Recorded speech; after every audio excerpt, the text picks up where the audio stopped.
ମାଛ ମାଂସ ଅଣ୍ଡା ଭକ୍ଷଣ ପାପ କିମ୍ବା ପୁଣ୍ୟ ଜାଣିବା ନିତାନ୍ତ ଜରୁରୀ। ଜାଣନ୍ତୁ ଭଗବାନ ଶ୍ରୀକୃଷ୍ଣ କ'ଣ କହୁଛନ୍ତି। ଦୁନିଆରେ ଅନେକ ଲୋକ ଅଛନ୍ତି ଯେଉଁମାନେ ଶାକାହାରୀ ହୋଇଥିବା ବେଳେ ଆଉ କିଛି ମାଂସାହାରୀ ହୋଇଥାନ୍ତି। କିନ୍ତୁ କେଉଁଠି ଠିକ ଖାଦ୍ୟ ତାହା ସମସ୍ତଙ୍କୁ ସଠିକ ଭାବରେ ଜଣା ନଥାଏ। ଆଜିକାର ଲେଖାରେ ଆମେ ଆପଣଙ୍କୁ ମାଳିକା ବଚନ ଅନୁଯାୟୀ କେଉଁ ଖାଦ୍ୟ ଠିକ ସେହି ବିଷୟରେ କହିବୁ। ହିନ୍ଦୁ ଧର୍ମର ପବିତ୍ର ଧର୍ମ ଗ୍ରନ୍ଥରେ ପଶୁ ହତ୍ୟାକୁ ଘୋର ପାପ ବୋଲି କୁହାଯାଇଛି ଏବଂ ମାଂସ ଖାଇବା ସମ୍ବନ୍ଧରେ ସ୍ପଷ୍ଟ ମନା କରାଯାଇଛି। ଗୀତା ଅନୁଯାୟୀ ମନୁଷ୍ୟ ନିଜ ଆତ୍ମା ସହିତ ଅନ୍ୟ ସମସ୍ତ ଆତ୍ମାକୁ ସମାନ ତୁଲ୍ୟ ମାନିବା ଉଚିତ। ମାଳିକା ବଚନ ଅନୁଯାୟୀ ଯେଉଁ ବ୍ୟକ୍ତି ମାଂସ ଭକ୍ଷଣ କରିଥାଏ ସେ ସବୁବେଳେ ରୋଗାକ୍ରାନ୍ତ ହୋଇଥାଏ, ମାତ୍ର ଯେଉଁ ବ୍ୟକ୍ତି ନିରାମିଷ ଖାଇଥାଏ ତାର ଆୟୁଷ ଦୀର୍ଘ ହୋଇଥାଏ। ଶ୍ରୀକୃଷ୍ଣଙ୍କ ସମ୍ବନ୍ଧୀୟ ଏକ କାହାଣୀ ଅନୁଯାୟୀ ଥରେ ଶ୍ରୀକୃଷ୍ଣ ଏକ ଗଛ ତଳେ ବସି ବଇଁଶୀ ବଜାଉଥିବା ସମୟରେ ଏକ ହରିଣ ଆସି ତାଙ୍କ ପଛରେ ଲୁଚିଯାଏ। ହରିଣଟି ଖୁବ ଭୟଭୀତ ଥିବା ଦେଖି ଶ୍ରୀକୃଷ୍ଣ ତାଙ୍କ କାରଣ ପଚାରନ୍ତି। ଠିକ୍ ସେତିକି ବେଳେ ଏକ ଶିକାରୀ ଆସି ହରିଣକୁ ମାରିବାକୁ ଚେଷ୍ଟା କରିବାକୁ ଶ୍ରୀକୃଷ୍ଣ ବାରଣ କଲେ। ଯାହାର ଉତ୍ତରରେ ଶିକାରୀ କହେ ଯେ ଯଦି ସେ ଶିକାର ନ କରେ ତେବେ ତାର ସମ୍ପୂର୍ଣ୍ଣ ପରିବାର ଭୋକ ଉପାସରେ ରହିବେ। ଏହା ଶୁଣି ଶ୍ରୀକୃଷ୍ଣ ମନେ ମନେ ଚିନ୍ତା କରନ୍ତି ଯେ ମାଂସ ଭକ୍ଷଣ କରି ଏହି ଶିକାରୀର ଚିନ୍ତା କରିବାର କ୍ଷମତା ମଧ୍ୟ ଶେଷ ହୋଇଯାଇଛି।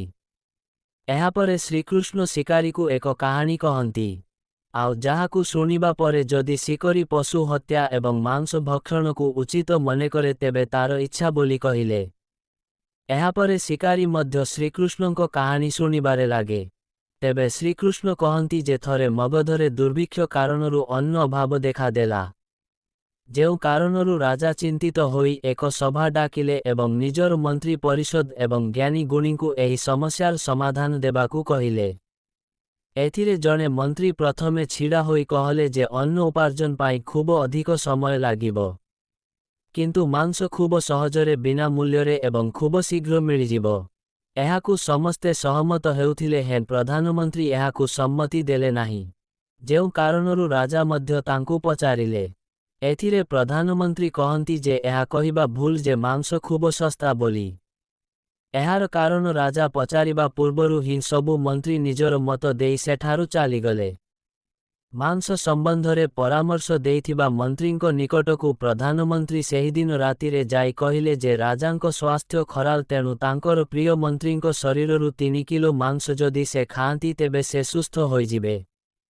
ଏହାର ପ୍ରତି ବଦଳରେ ତାଙ୍କୁ ପ୍ରଧାନମନ୍ତ୍ରୀ କରାଯିବ ବୋଲି କହିଲେ। ଏହା ଶୁଣି ମନ୍ତ୍ରୀ କହନ୍ତି ଯଦି ଜୀବନ ରହିବ ନାହିଁ ତେବେ ପଦବୀ କ'ଣ ହେବ ଏବଂ ସେ ନିଜ ପାଖରେ ଥିବା ସବୁ ଧନରତ୍ନ ପ୍ରଧାନମନ୍ତ୍ରୀଙ୍କୁ ଦେଇ ଅନ୍ୟତ୍ର ଯାଇ ସନ୍ଧାନ କରିବାକୁ କହନ୍ତି। ଏମିତି ସବୁ ମନ୍ତ୍ରୀ ମନା କରିବା ସହିତ ସବୁ ଧନରତ୍ନ ପ୍ରଧାନମନ୍ତ୍ରୀଙ୍କୁ ଦିଅନ୍ତି।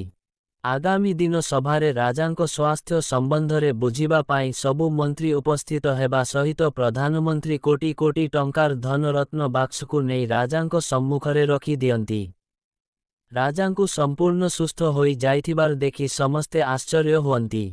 ରାଜା ଏତେ ଧନରତ୍ନ କେଉଁଠୁ ଆସିଲା ବୋଲି ପଚାରିବା ପରେ ପ୍ରଧାନମନ୍ତ୍ରୀ କହନ୍ତି ଯେ ଏତେ ଧନରତ୍ନ ବଦଳରେ 1 କେଜି ମାଂସ ମଧ୍ୟ ଆସିଲା ନାହିଁ।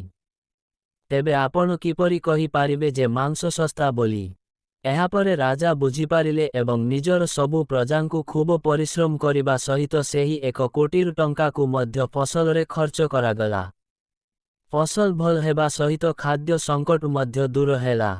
ଏହି କାହାଣୀ ଶୁଣିବା ପରେ ଶିକାରୀଟି ବୁଝିଗଲା ଯେ ମହାନତା ଜୀବନ ନେବାରେ ନୁହେଁ ବରଂ ଜୀବନ ଦେବାରେ ରହିଥାଏ। ସେ ଭଗବାନ ଶ୍ରୀକୃଷ୍ଣଙ୍କୁ କ୍ଷମା ମାଗି ଜୀବନରେ ଆଉ କେବେ ଜୀବ ହତ୍ୟା କରିବ ନାହିଁ ବୋଲି ପ୍ରତିଜ୍ଞା କଲା। ବନ୍ଧୁଗଣ, ଏହି ପୋଷ୍ଟଟି ଆପଣମାନଙ୍କୁ ଭଲ ଲାଗିଥିଲେ ପେଜକୁ ଲାଇକ୍ ଓ ସେୟାର କରିବାକୁ ଜମାରୁ ମଧ୍ୟ ଭୁଲିବେ ନାହିଁ। ଧନ୍ୟବାଦ।